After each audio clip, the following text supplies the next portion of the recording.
The chapter of Ready Player One covered in this episode contains material that may not be considered safe for work. Ready Player One! Ready Player One! Ready Player One! Now listen closely. Welcome back to Ready Player None, the only podcast that remembers it so you don't have to. Previously, Wade got pseudo-dumped by his pseudo-girlfriend. Let's see what indignities await him in Chapter 19. So Wade is not taking the quote-unquote breakup very well at all. It's been weeks since it happened, and he's struggling even to get out of bed. Now, I agree with the idea that putting your alarm halfway across the room is the perfect way to get up out of bed to silence it, but he set it to Wake Me Up Before You Go-Go by Wham. I loathed that song with every fibre of my being. Pretentious twat. The song cut off, and my haptic chair reshaped and reoriented itself, transforming from a bed back into its chair configuration. I mean, we're given more information on what the haptic chair is in a minute, but I couldn't help imagining some sort of gelatinous beanbag. So the first part of this chapter is about Wade's apartment. He's spray-painted his large window black because everything in the outside world is a distraction from the hunt. He's replaced his apartment's door with a new airtight, armor-plated, vacuum-sealed war door. He orders everything online, and when the delivery person turns up, his identity and the delivery itself is verified with his computer. The parcel itself is placed in a vacuum-sealed room and scanned and x-rayed. He never has to see the delivery person face-to-face. As I'm recording this, the country is in complete lockdown due to a pandemic. I know that's going to date the episode, but maybe we could all do with a war door. Capitalism would inch forward without my actually having to interact face-to-face with another human being, which was exactly how I preferred it, thank you. His apartment just sounds like a depressing cube. The modular shower and toilet unit in one wall, small ergonomic kitchen that he's never used because he only knows how to warm up or microwave things, and in the rest of the room it's got this Oasis rig in it. He's built the Oasis console himself, and he's here bragging about all its fancy processors and whatever, I don't really care. He spent every spare cent on getting all the mod cons for his Oasis rig. That's the long and short of it. We find out the chair is called a Shaptic Technologies HC5000 fully adjustable haptic chair. It's suspended like a gyroscope so that it can feel flight or spinning or shaking. 4D cinema, you know, that kind of thing. He's also got a Shaptic boot suit. It's a full-body haptic feedback suit that can use actuators to simulate tactile sensations. He's more Oasis than man now. Turns out he's got two of these suits. These two haptic suits made up my entire wardrobe. My old street clothes were buried somewhere in the closet, collecting dust. Here's a Japanese stereotype for you. Hikokomori.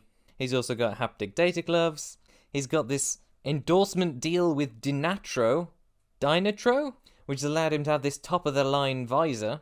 As we said before, Oasis visors draw the game environment onto the inside of your retinas, because that's safe, but this particular one has the highest frame rate and resolution perceptible to the human eye. The real world looked washed out and blurry by comparison. I think you're just giving yourself cataracts, Wade. I really hate the cliche of saying better than real-life graphics. There is fundamentally not a graphic out there that looks better than real life. Don't at me. Then we talk about his sound system. He's got this thing that makes smells. He's got an omnidirectional treadmill. All of this, I feel, is just a delivery system for Ernest Cline's idea of brand names. So I'm not going to dignify them by reading them aloud. They're barely plays on words.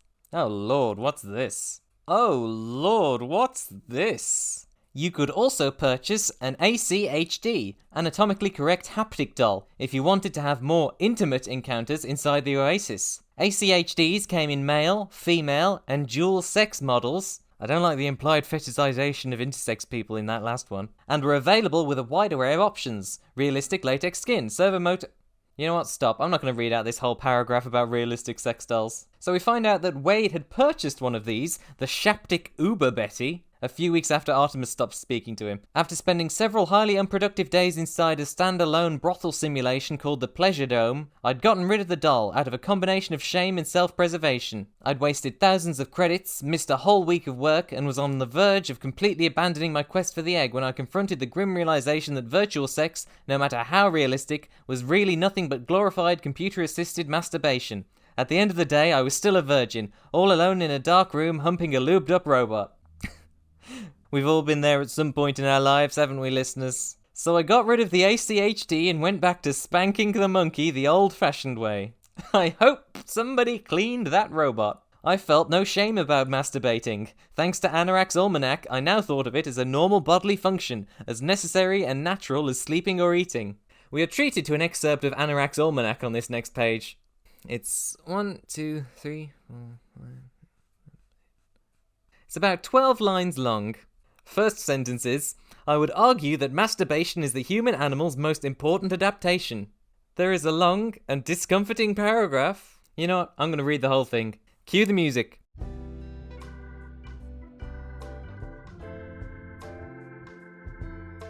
I would argue that masturbation is the human animal's most important adaptation. The very cornerstone of our technological civilization. Our hands evolved to grip tools, all right, including our own. You see, thinkers, inventors, and scientists are usually geeks, and geeks have a harder time getting laid than anyone. Without the built-in sexual release valve provided by masturbation, it's doubtful that early humans would have ever mastered the secrets of fire or discovered the wheel. And you can bet that Galileo, Newton, and Einstein never would have made their discoveries if they hadn't first been able to clear their heads by slapping the salami, or knocking a few protons off the old hydrogen atom. The same goes for Marie Curie. Before she discovered radium, you can be certain she first discovered the little man in the canoe. You're welcome. Does anyone ever say, the little man in the canoe? Am I just finding it a really creepy thing for a man to say because I'm a huge gay, or is that just a particularly gross thing to say? In this chapter that seems to be a dark time in Wade's life about a tragic quote-unquote breakup, we've just got a lovely passage about masturbation. What are you aiming for tonally here? You're trying to present it as being funny, but it's not funny. It is pathetic. Are we supposed to feel that Wade is pathetic? Certainly that's the impression I got from the sex doll plot thread. Wade's got a software assistant modelled after Max Headroom. So of course we have a brief bit about how Max Headroom was such brilliant television. Before that, my system agent software had been modelled after the actress Erin Gray of Buck Rogers and Silver Spoons fame, but she'd proved to be way too distracting. Sound the implied Ernest Cline erection alarm. Wade checks to see if he's had any messages. Max is advanced enough to know he's talking about Artemis, who still hasn't gotten in touch. The two banter and Wade seems to get annoyed, but it's all part of Max Headroom's programming. Wade enjoys the repartee because he misses H. Significant portions of the next 3 pages are dedicated to Wade's daily fitness routine, and as tempted as I am to skip over most of it, it looks like it's going to be a short episode if I do. So he signed up for a gym simulation. His haptic suit simulates all the weights and aerobics and push-ups and so on, and he's taken to doing this after growing into an XL-size haptic suit. I also had a habit of overeating when I was depressed or frustrated, which was most of the time. Relatable. And as part of this Gymulation? Simnasium? We'll workshop that later. There's a lockout software on his rig. My computer monitored my vital signs and kept track of exactly how many calories I burned during the course of each day. If I didn't meet my daily exercise requirements, the system prevented me from logging into my Oasis account. This turns out to be a really good incentive for him. He has to exercise or he has no access to the only thing he finds worth living for. And somehow the software keeps track of all his dietary intake as well. Although that's mostly due to the fact that it orders him the low-calorie foods in question. But it worked. The pounds began to melt off, and after a few months, I was in near-perfect health. For the first time in my life, I had a flat stomach and muscles.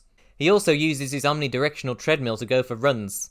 Today he's on the Bifrost track, a semi-transparent running track, a curved looping ribbon suspended in a starry nebula. It's kinda weird that, for all the detail it goes into on this space bridge, it never actually mentions any rainbows. What kind of Bifrost doesn't have rainbows?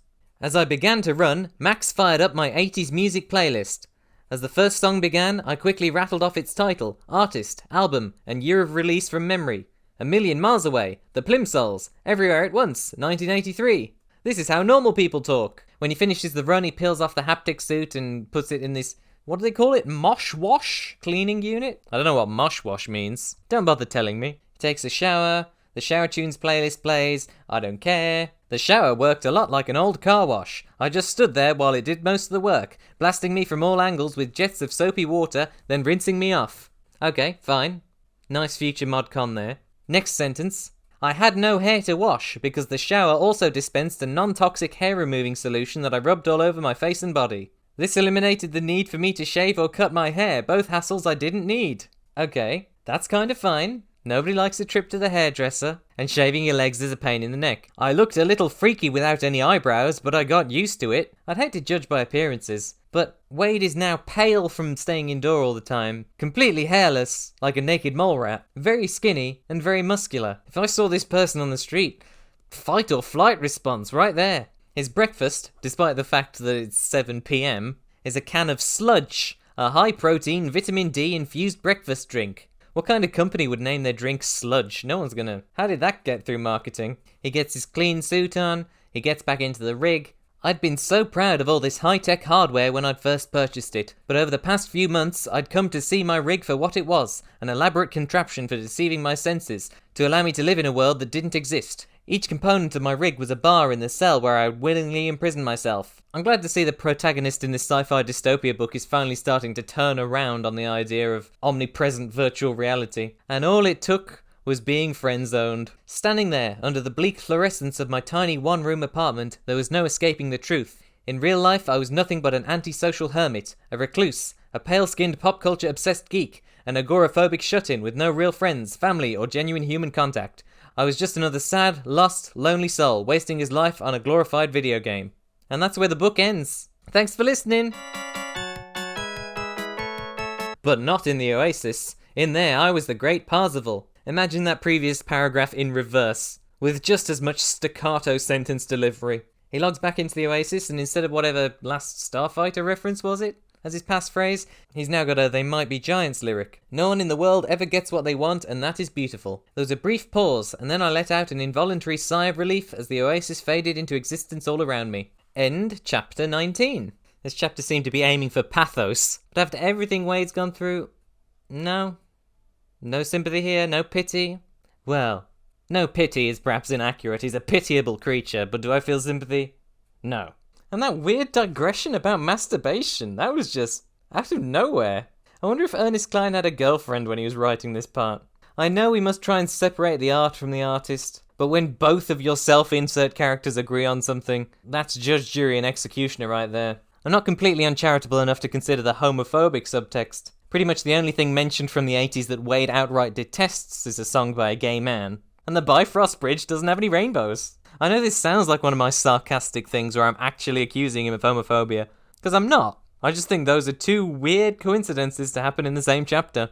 And then so much of this chapter was just about all this future technology with all its stupid brand names. There's not really anything to latch onto on this one. But in its defense, I suppose that's the idea. I've said it before about pacing, and this is the perfect place for a slow chapter to happen. If you want to be really depressed by a glimpse into somebody's life, you can follow me on Twitter at @TheLastGherkin, or follow the show on Twitter at @RPN_pod. Watch along with subtitles on YouTube, The Last Gherkin, or download the MP3 at thelastgherkin.podbean.com. This episode also featured the track Smooth Lovin' by Kevin MacLeod. More information in the description. Till next time, Ready Player Bone. Was that anything? Ready Player Onanism. Ready Player Cum.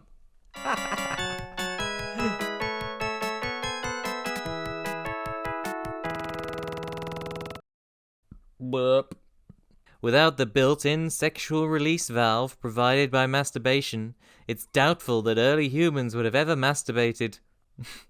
No. We are treated to an excerpt from the Allspark Almanac. That's not what it's called. Oh no!